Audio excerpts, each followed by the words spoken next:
We got the Precision Strike Launcher!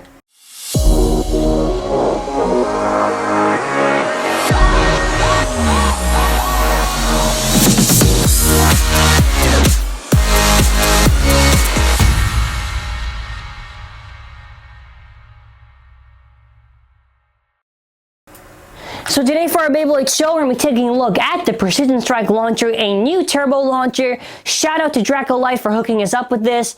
Really awesome dude. Check out his channel, link in the description below. So the whole thing with this launcher is that it's a wind 'em up. This isn't, I think we already showed the QR code for this launcher because on the images you can see the QR code, but if you want to see it, there you go. The whole gimmick with this launcher is that it's a wind 'em up. So I'll give my thoughts in a second, but if you want to know how to switch it, you just turn this part, move this part right here, you get it there, twist and make sure everything's on there, twist and lock. Then after you have it for the other rotation. So after you twist and lock it, as I was showing, you twist, you lock it, you can make sure it's locked in the other spin direction.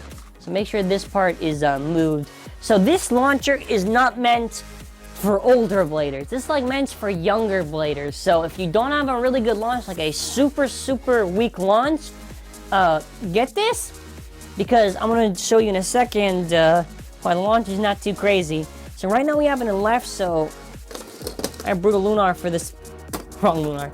I have Brutal Lunar right here for an example. So wind them up. So especially if you like to wind up your launcher, which you shouldn't because it breaks the gears and everything. With this one, the whole purpose is that you do wind it up, so let's try to do a test after winding it up a bit. So, let me get it on there. Yeah, Lunar's always a tough one. 3, 2, 1, let it rip. You can see the bay's not going to be so crazy with its RPM. It's okay. Obviously, if you're younger, I guess it's useful. So now, let's show quickly in right with a keyley. So let me try to do the max for this actually. Let's see how much you can do it.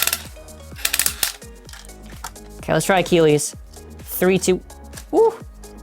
Yeah, I need to grip this well. It's kind of hard on gripping the bass. 3, 2, 1, like rip!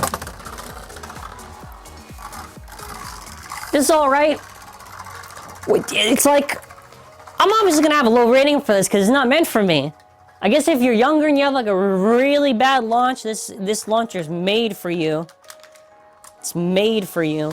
So what I'm going to do right now is I have another launcher right here. We're going to test it against that other Achilles. We'll see what happens.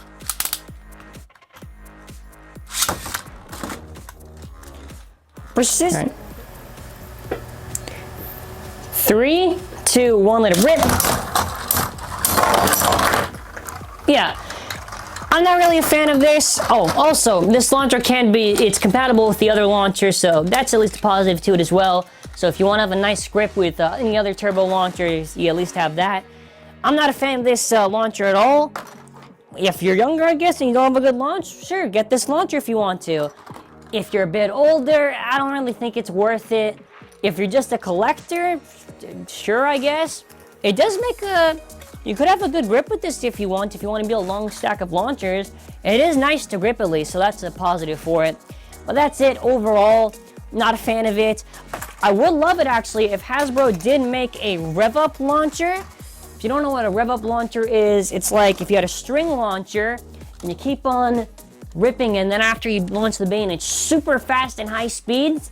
So if Hasbro does do that eventually with turbo, I think that will be an extreme positive because the bay is a lot more stronger and faster. They can go through the rails a bit more.